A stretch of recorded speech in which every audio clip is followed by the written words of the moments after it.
Bismillahirrahmanirrahim. Elhamdülillahi'llezî harrama ala ibadihi'z zulme ve't tuğyan ve ev'adez zalimine bil ukubeti vel husran ve ceale da'vetel mazlumi mustajabeten li ikametil adli vel mizan. Ve salatu ve selamu ala Resulillah ve ala alihi ve sahbihi ve men velah ve men tebi'ahum bi ihsanin ila yevmiddin, amma ba'd. Esselamu aleyküm ve rahmetullahi ve berekatuh. Muhterem, kadirlik Müslümanlar, qarindaşlar, bugün Allah'ın salamı, Allah'ın rahmeti hemmelerge olsun. Biz muşu zalimlar hakkında degen muşu temada ders qilib kelgan. Bugünkü dersimiz şu teminin 4. kısmısı zalimlar maqsadiga yetalamdi. O'ylig'iniga yetalamdi degan bu haqda bo'ladi. Aziz qarindoshlar, biz bugun hamma yerga qarasak, zulm bo'layotganligini, jumladan vatanimizda zulmning eng yuqori pallaga chiqayotganligini, zulmni hatto bir insonning tasavvur qilish darajasidan o'tib ketgan shaklda zulm bo'layotganligini ko'ryapmiz. Bu hemmimizge ayan. Hatta bugün bu bizden ahlap ötüp dünyadaki insanlığa mı tesir gösteriyotgan bir derecede buluvatıdı. Allah Subhanahu ve Taala'nın sözü Kur'an-ı Kerim'e qaragan çağımızda Allah zalimlarning maqsadiga yetelmaydiganligini bizga xabar qilib, bir necha yerda bizga bu haqda xabar qiladi. Masalan, Sura An'amning 21. ayetinde Allah innehu la yuflihuz zalimun, şek şübhisiz ki zalimler maqsadiga yetemaydi, planlarını amalga oshirolmaydi deb xabar berdi. Yine şu Sura An'amning 47. ayetinde hal yuhlaku illal qavmuz zalimun, fakat zalim millet, zalim xalq yoki zalim davlat bu tugushidu, vayron bo'ladi, yo'q bo'ladi deb xabar berdi. Yana Sura Kahfning 59. oyatida va tilkal qura ahlaknahum lamma zalamu, tarixning batlarini echib varaqlig'ingizda vayron bo'lgan imperiyalar, yo'q bo'lgan davlatlar, gumron bo'lgan xonadonliklar, hukumatlar, biz ularni halok qildik. Qanday vaqtda? Zolimlashgan vaqtda deydi. Mana bu oyatlardan zolimning yo'q bo'ladiganligini, her davlat, her jamiyatning zolimlashgan chog'ida halokatning ustiga keladiganligini Alloh taolo bizga bu haqda xabar berdi. Ama biz yukarıda degandek zulümün en yukarı pallasida, tasavvur qilishdan halıqib ketgan bir pallasida turvatimiz. Mana bu ayetler bizga zalimning cho'qim yo'q bo'ladiganligini xabar berdi. Hem bizmi zalimlar yo'q bo'ladi, tugaydi deganlikka shak shubhasiz ishonamiz. Çünkü reallik şunu uqtirib berdi. Ama bu ayetlerge qaragan chağımızda bu ayetlerden Allah Subhanahu ve Taala bizge bergen haber zalimlarning yo'q bo'ladiganligini bayon qildi birodarlar. Ama zalimlarning yo'q bo'lish vaqtini, muddatini bizge bu ayetlerden bekitib bermedi. Yoki 100 yılda, 50 yılda, 20 yılda, 30 yılda da bunun muayyen bir vakit san belgilep vermedi. Bekitip vermedi. Belki zalimnin yok buluşundan ibaret mutlak hakikatini bayan kılıp, bunun ameli reallikini, ameli namunesini tarihte qarısak, tarihten bu meseleye cevap izlesek, cevabını kanaat kılgıdak şekilde tapalaydıganlıkımızı Allah bize bu yerde işaret kıldı. Şunun için aziz qarindoshlar, biz zalimning yo'qoladiganligiga shak shubhasiz ishonishimiz lozim. O'zimizni bular yo'qolmaydi, bular vayron bo'lmaydi, bular kundan kunga kuchayib o'tadi, zulmni qilyotadi degan bu shaklda ümidsizlanish, tushkunlashish yoki o'zimizning haqqini himoya qilishdan iborat bu haqiqatni unutib qilish yoki zolimning qishida manfaat izlaydigan zolim bilan billa dunyoning maishatini surishni o'ylaydigan bunda bo'lib qolsak bo'lmaydi. Mana Alloh subhanahu va taolo bizga shu tarixdan ibrat olishga buyurib nima deydi? Sura Yunusning 13-oyatida "Va laqad ahlaknal quruna min qablikum lamma zalamu" biz sizlarning oldinglarda nurg'unlagan shaharlarni, davlatlarni, millatlarni zolimlashgan vaqtda vayron qildik deydi. Va yana "Va kam qasamna min qaryatin kanat zalima" biz zolimlashgan nurg'un shaharlarni, davlatlarni, millatlarni, jamiyatlarni vayron qilib, uningdan keyin yana boshqa bir millatni uning o'rniga akeldik degan bu oyat bilan bizga xabar berdi. Bu yerda Alloh taolo "Fauha ilayhim robbuhum lanuhlikannaz zalimin va lanuskinannakumul arda min ba'dihim. Zalika liman khafa maqami va khafa wa'id vastabtahu va khaba kullu jabbarin anid." Allah Teala bu yerga mazlumlarga umid, mazlumlarga ilhom, mazlumlarga ishonch berib, ularga yana payg'ambarlarga sizning Robbingiz cho'qim zolimlarni halok qilamiz, yo'q qilamiz. Sizlarni ularni yo'q qilgandan keyin shuni tug'an, shuni yashagan zaminda biz tug'izimiz deb vahiy qildi deydi Alloh. O'ziningki qilgan vahiyisini bayon qiladi. Endi bunun şartı kimga? Liman khafa maqami va khafa wa'id. Mening oldimga kelib, hisob berishdan qo'rqqan va mening zolimlashmang degan va zolimning tarafda turmang degan va'idimdan qo'rqqan mana bu kishilar uchun bo'ladi bu deb Alloh bayon qildi. Zolimning o'rniga turadigan mazlumningki sharti cho'qim Allohdan qo'rqish, Allohning yo'lida mustahkam turish, haqdan nima qilmaslik. Bu zalimler her işiklerini içip baktı, her taraftan özüne qo'g'dash ümitlerini qilib baktı ama vayron bo'ldi. Va khaba kullu jabbarin anid, her zo'migar, her gadankash yo'q bo'ldi dedi. Aziz qarindoshlar, mana bu oyatlar Qur'onning bizga bergan ushurlaridan, xabarlaridan zalimning yo'q bo'ladiganligini va zalimning vayron bo'ladiganligini biz elish bilan birga tarixga bir qarab baxshimiz lozim. Mana undaqda Alloh subhanahu va taolo diniga o'xshash tarixga qaraydigan bo'lsak, o'sha yaqinqi zamon tarixida eng dahshatli, eng vahshiy, hatto ismini atisimi nurg'un kishilar qo'qidigan zalim Chingizxon o'tgan edi.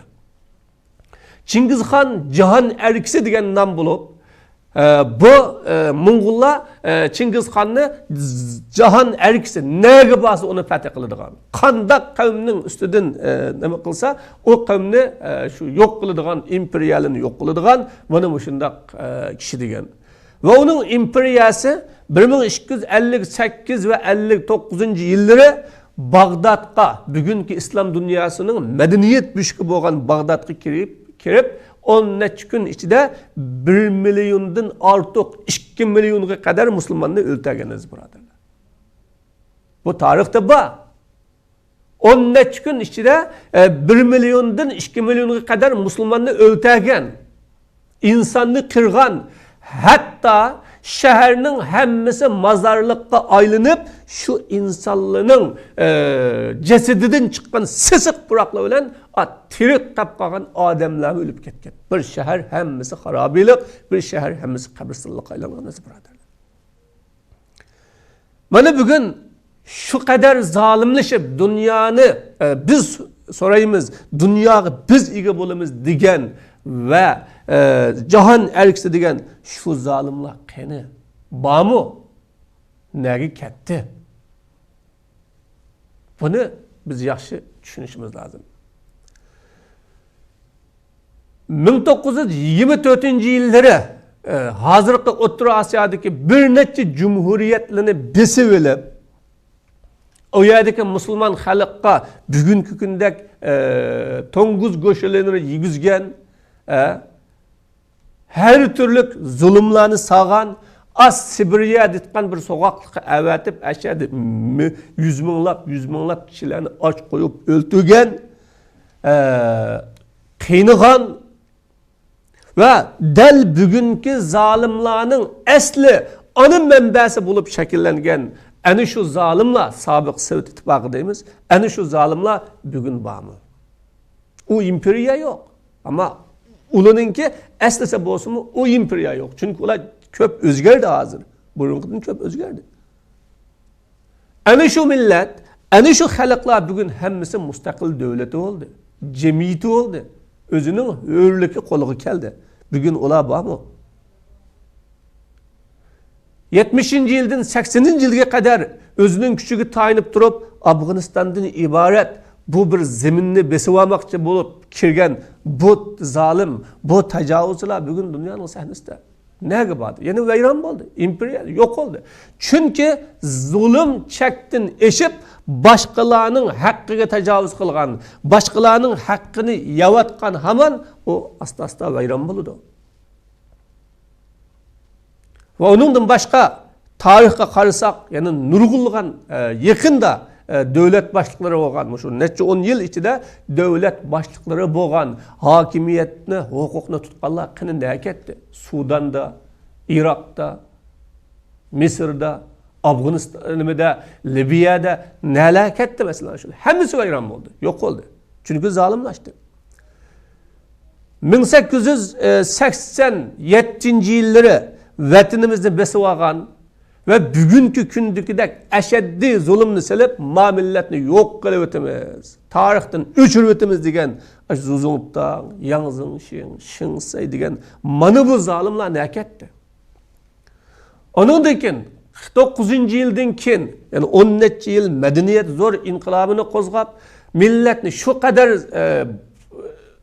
nima qilgan, zulm qilgan, yo'q qilgan va ular shu qadar zolimlik qilgan, ularning tilini, madaniyatini, urf-odatini hammani yo'q qilamiz, o'zgartimiz, ularni bizga o'xshash qilamiz degan mana bu zolimlar hammasini aytdi. Demak, Alloh subhanahu va taolo bizga bu oyatlar orqali zolim maqsadiga yetilmaydi. Plan amalga oshmaydi dedi. Biz bu 70 yıldan beri ikki qitimliq Uyg'ur milletini yo'q qiladi ekan, ma millet tugaydi ekan, munda basi 2-3 yilda millet qolmaydi ekan. Ma gapni biz qilyapmiz. Ammo unda bo'lmaydi. Undaqda savol chiqishi mumkin. Tamam yo'q bo'ladi degan. Nima uchun Alloh subhanahu va taolo bu zolimlarni tizdan yo'q qilmaydi?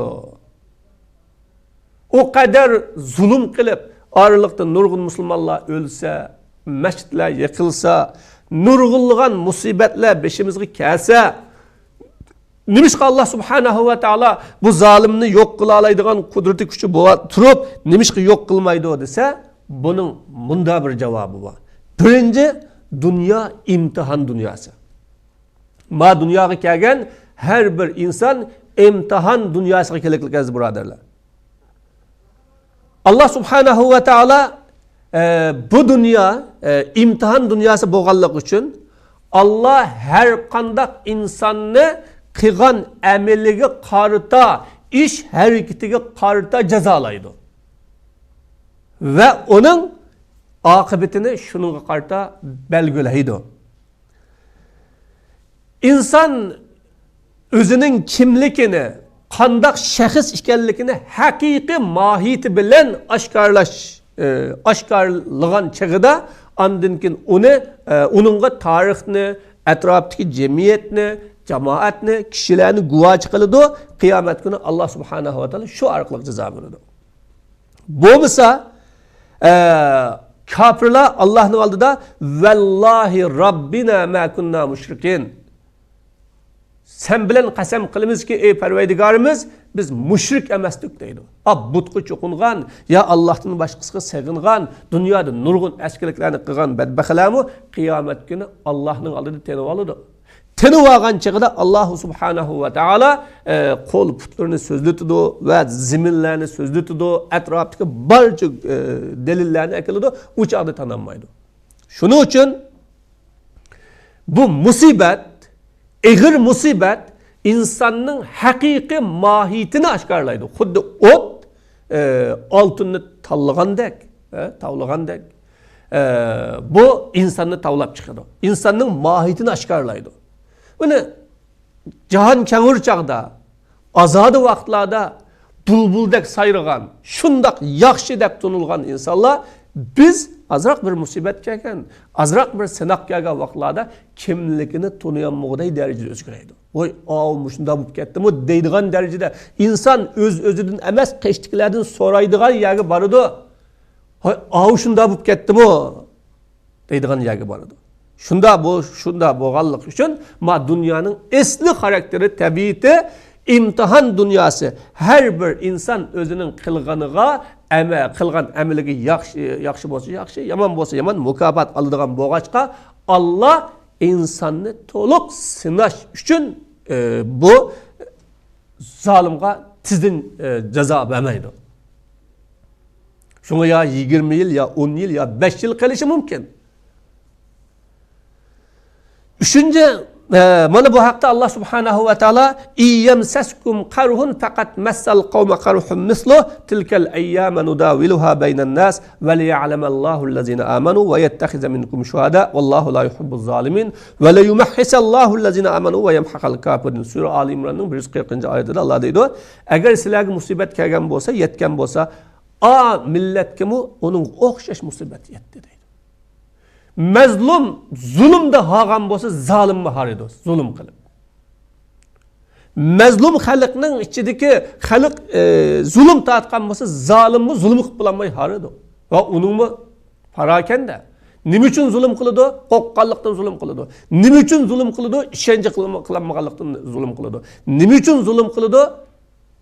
Tutib turishdan ensirganlikdan zulüm qiladi. Chunki qo'qqan baldırı mushlatadi deydigan bir gap bor. Allah deydi, bu küllerini biz adamlar oturursa almashtırıp turumuz. Ma dünyadaki küllerini bazıda Müslümanlar üstün, bazıda kafirler üstün, bazıda yaxshi tarafdarlı üstün, bazıda yaman tarafdarlı üstün. Mana şunday almashtırıp turumuz. Bu yerdeki maksat müminlerini bilish için. Hakiki mümin kim? Bunu bilish için. İman insanı ölüm aldıdıma, insanı bayaşatlık aldıdıma, insanı en ağır musibet aldıdıma bir xil tutup duralaydı buralarlar. Ve yolunu bir xil bilini öğrenmeye alaydı. Onda tılı özgürmeydi. Ve şehitlerini tutuş için alaydı. Çünkü bir şahadetten ibaret keçelep yığılavatkan, muşunun irsen botu dep devamlık Allah'tan telavatkan bir türküm kişiler var ki bu şahadetine fakat mana muşunda zalim bilen boğan karşı meydanda anındınkin tapkıl olur bunu. Başka yerde yok o. Başka bazırı yok onunki. Fakat bu şahadetine erişinin birden bir bazırı zalim bilen karma karşı buluş. Zalim bilen udul buluş. Yani yakıdın erişiş zalim bilen. Mana bu şu çağda anındınkin bunu işkil oldu. Ama Allah zalimlerini yaxşı görmeydi. O zalimliğinin üstün boğallık Allah'ın yaxşı görgenlikten emas. Ama sınav dünyası boğallık için. Ve müminlerini tazalaş üçün ahiste ve yemhaqal kafirin kafirlerini yok kılıştın. Sep tazalanğan çağda kafir yok buladı braderler. Ama biz mana 150 yılın mabeyninde devamlık tarihimizi qaraydigan bolsak, biz muşu zalimni özümüz qışqırıp akigen, özümüz aldığı dostluqanını sağan, özümüz semitken çoğutkan, özümüz ulanı nima qilgan? Aşçı tunji Apaq Hoca zamanından başlap siz bu zalimlerini birisimiz karşı birisimiz onu qışqırıp akilegilik. Birisimiz yok qılımız deyimiz, yeni birisimiz ulanı bakımız. Mana muşunda boğanlık için del bugün bu musibet kelawatıdır. Aziz braderler, bu dünya imtihan dünyası. Şu Allah Teala her adamni yaxşılarını ve yamanlarını ayırış üçün bu zalimni koyup koydu. Mana bugun biz shu musibat bilan hammamiz o'tirib chiqyapmiz. Her adam o'zining niyatida nima bo'lsa o'tirib tashlayapti. O'zining asli mohiyati oshkora bo'lyapti. Shu zulm mabaynida her adam oshkora bo'lyapti. Tarix uni yezyapti. Kishilar guvoh bo'lyapti. Her bir odamni son sipirlari bilan muayyanlashtiryapti, birodarlar. Üçüncü dünya amel kılıdığan, hizmet dünya insanın kılgan ameli ve hizmetine ceza mukafat biridiğan dünya bulmasın, belki ceza mukafat meydanı, kıyamet meydanı. Onu iyilik bilişimiz lazım. Meyli zalim kançılık haddini aşsın. Meyli mezlum kançılık zulüm kılınsın. Zalim kılınsın. Bu dünya hesap dünyası emas. Bu dünya netice dünyası emas. Bu dünya fakat her insan özünün imkaniyetiga tayinib turib qiladigan dünya bu. Yaxshimi yaxshilikni qiladi, yomon yomonlikni qiladi. Zalim zulm qiladi, mazlum shu zulmga sabr qilib turib o'zining maydonini, haqqini saqlab qoladi. Mana bu dunyo bo'lganlik uchun Alloh subhanahu va taolo mazzalimni tamoman nihoyat tez shaklda yo'qotmagan.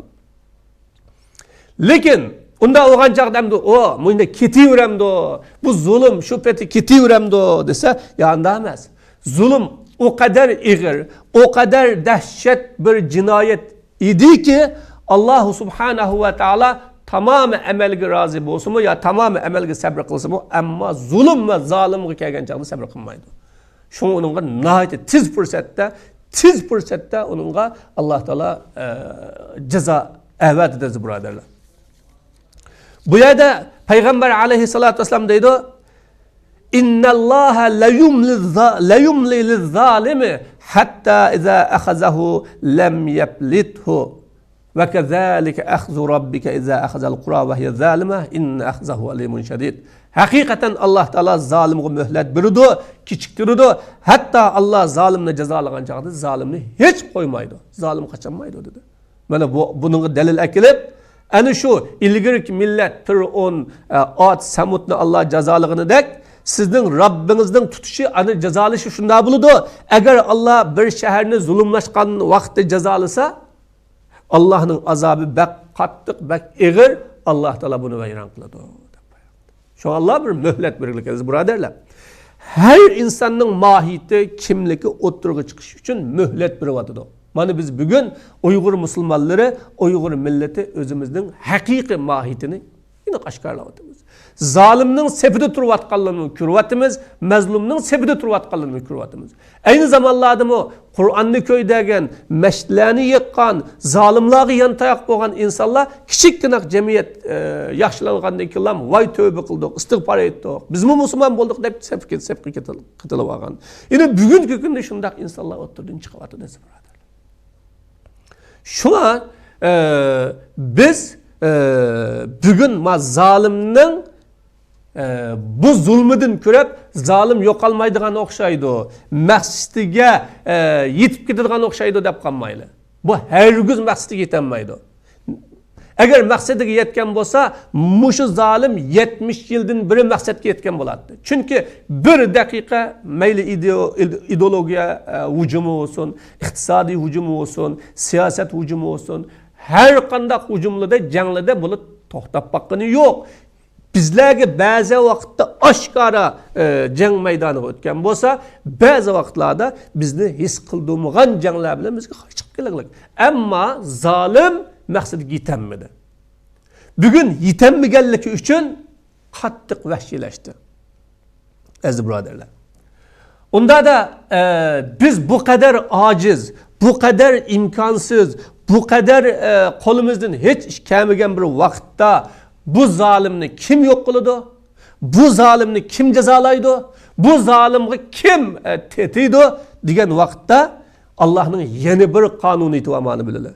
Agar mazlumlarning zalimga kuchi yetmasa, dal shu vaqtda Allohning yeni bir qonuniyati o'tirg'i chiqadi. O Allohning qonuniyati nima desa, Allah zalimga zalimni, ya'ni uningdan kuchliroq, uningdan cho'ngroq, uningdan yomonroq bir zalimni onun musallat qilib qo'ydida, dal o zalim, a zalimning peygi tushidi. A zalimni jazolashga urinadi. Bu haqda Allah subhanahu va taolo va kazalika nuvalli ba'daz zalimina ba'da bima kanu yaksibun. Sura An'amning 128-oyatida ani biz tarixdan biri kuchlik zolimlar bilan yeni bir zolimlarni yo'q qilgandek biz ba'zi zolimlarni ba'zi zolimga hukmron qilib qo'yamiz. Ular qilgan qilmish sababli dedi.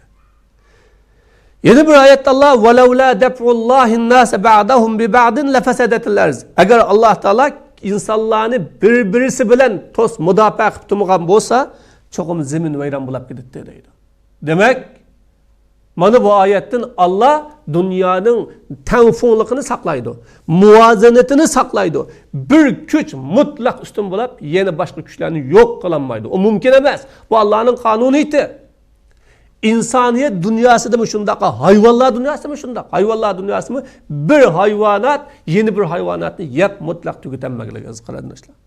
Şuna bugün karab baksak, del biz Uygur Müslümanları, biz acizler, bu zalimge karşı duruş cengi ve zalimge karşı duruş sebebi de biz imkansız kalan vaktimizde Allah bugün onundan güçlükrak bir zalimlarını musallat kılış arkalık iktisadi cenglerini kılıvatıdı, siyasi cenglerini kılıvatıdı. Hatta bugünkü günde Allah subhanahu ve ta'ala'nın rahmeti bilen bana binç gün buldu yani şu Uygur kişilik hukukları dep alahide oturup çıkıvatıdı.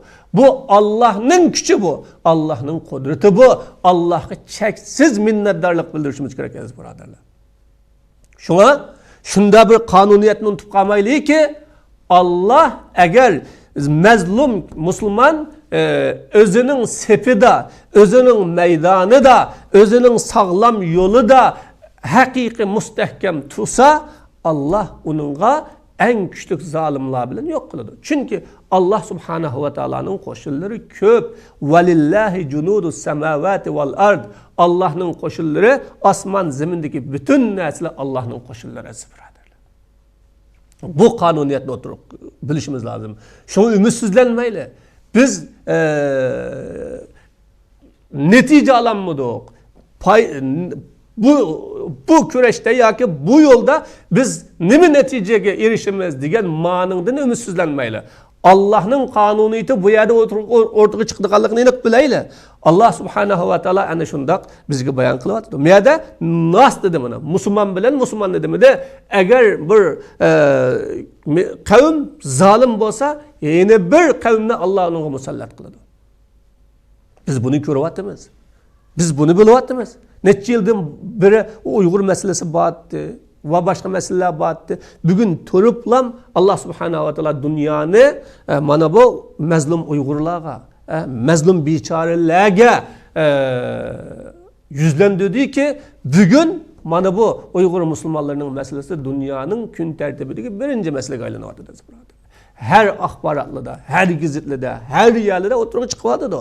Şunun için biz Allah'a bo'lgan ishoncimizni, dinimizga bo'lgan ishoncimizni va to'g'ri e'tiqodimizni mustahkam saqlab, biz bu yo'lda sabit tura olsak, natijaga erisha olamiz. Eng qo'rqinchlisi mana bu yo'ldan ayrilib qolish. Eng qo'rqinchlisi bu yo'ldan ayrilib qolish. Chunki in tatawallaw yastabdil qawman ghayrakum thumma la yakunu amsalakum. Eğer sizler bu davadan, bu septin, bu karşı turuş yoludan yüz örseniz Allah sizlerden başka kişilerini ekilidu. Ular sizlerge okşaş bulmaydı deydiz buradarlar. Şunu bunu düşünüşümüz lazım buradarlar. Yani hulasalasak zalim maksidi yetenmeydi. 70 yıllık tarih bunu ispatladı. 70 yılın aldığı ki 70 yıl yani 60 yıl 130-140 yıl bunu ispatladı. Uygur yok almadı. Tili yok almadı. Dini yok almadı. Tarihi yok almadı. Vatan topraklarından ayrılmadı. Bundankin hem asla yok almaydı ve yok da almaydı. Bu mümkün emez. Bu Allah'ın kanuniyetine hilaf bu. Ama yani şu küreçte kimle hemmesi oturuğa çıkıdı, tarihka yazılıdı, sepki yazılıdı. Allah'ın aldığı hem mana bu dünyada hem ulanın ya laneti ya ki hürmeti tan yazılıdı. Bu Allah'ın kanunuydu. Ama en ahir Müslümanlar ilacısız halga kelgende Allah'ın yeni bir kanunuydu oturuğa çıkıp Allah mazlumlarga yerden buyurdu. Bu mana bu şunda bir kanuniyet bilen buludu buraderler. Allah subhanahu ve taala hemmimizni işencimizde mustahkem to'g'ri nisib qilsin. Allah hemmimizni haq va to'g'ri yo'lda muvaffaq qilsin. Allah hemmimizga yaxshilik ato qilsin. Va axiru da'vana alhamdulillahi robbil alamin.